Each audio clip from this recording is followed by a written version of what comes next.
আসসালামু আলাইকুম।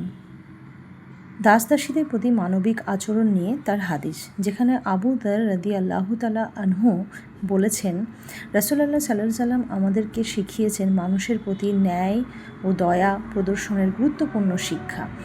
যেখানে তিনি বলেছেন, এরা তোমাদের ভাই, আল্লাহ তোমাদেরকে তোমাদের অধীনস্থ করেছেন, তাই তোমরা যা খাও তাদেরকে তা খাওয়াও, তোমরা যা পরিধান করো তাদেরকে তা পরিধান করাও।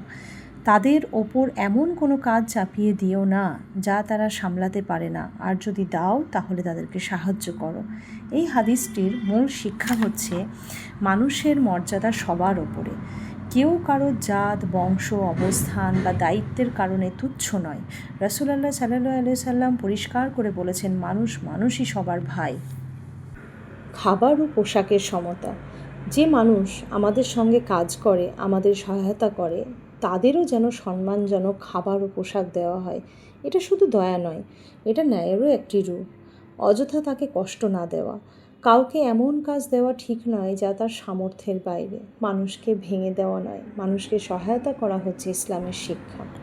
কোনো ব্যক্তি যদি কঠিন কাজ পায়, তাকে একা ছুঁড়ে ফেলে দেওয়া নয়, বরং তাকে সহায়তা করা, সহযোগিতা করা, তার পাশে দাঁড়ানো, এটাই রাসূলুল্লাহ সাল্লাল্লাহু আলাইহি সাল্লামের আদর্শ। এই হাদিসটি আমাদের শেখায় মানবিক আচরণ, ন্যায়, সমতা, সহমর্মিতা ইসলামের মূল ভিত্তি। এই সমাজে এই গুণগুলো থাকে, সেই সমাজ শান্তি, ভালোবাসা ও ভ্রাতৃত্বে ভরপুর হয়ে ওঠে। তাই আমরা চেষ্টা করব এই রকম সমাজ গড়ে তোলা, ইনশাআল্লাহ।